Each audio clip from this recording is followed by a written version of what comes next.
Well, what's going on, Cardinal Nation? Man, what a very rough game today. Game that looked like it was going to be close and seemed like it was actually going to maybe be a back and forth game, but that was not the case. The Brewers win 12-5, and fortunately, Cardinals guaranteed a series loss.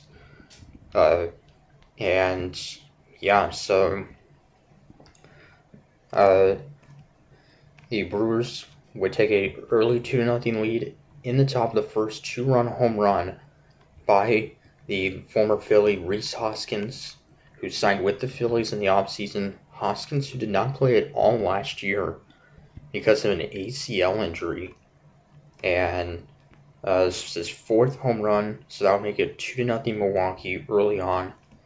But we would respond in the bottom of the first.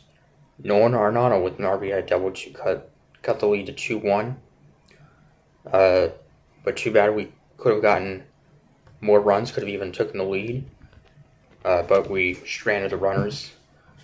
So that would keep it a 2-1 game until the bottom of the second, when we would go up. We would tie it up 2-2. Brendan Donovan with a sacrifice fly. For that, three straight base runners would reach. Newbar a double, Walker a walk, and then Siani with a infield hit.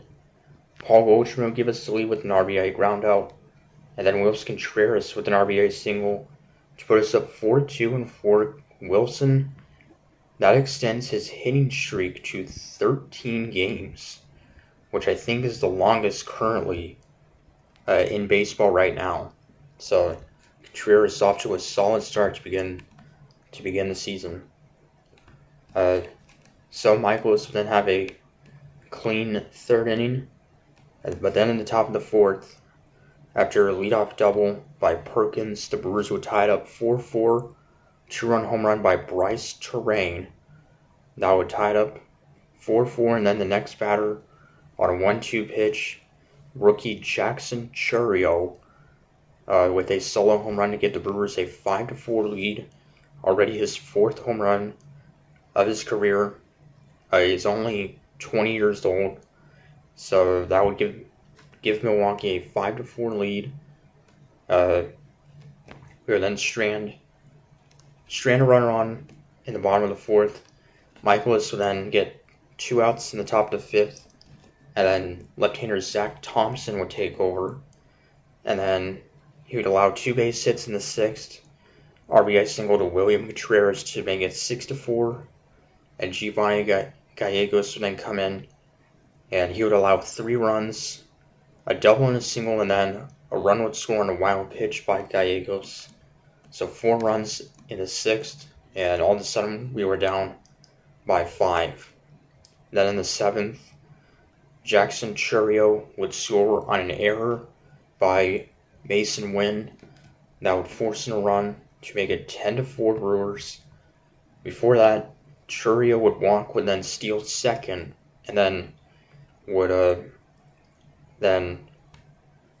score on a fielding error. So that would make it 10-4.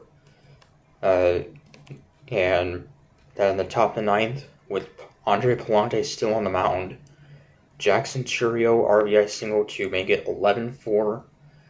But then Sal Frelick with a double play, no RBI, as that was with no one out.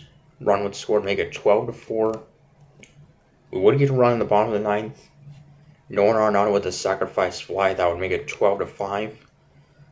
Before that, too bad, the bases were loaded. A grand slam would have cut the lead to 4. But then Ivan Herrera would strike out to end it, as, yeah, we, had the lead 4-2, and Brewers basically scored 10 unanswered runs. So, pretty disappointing loss.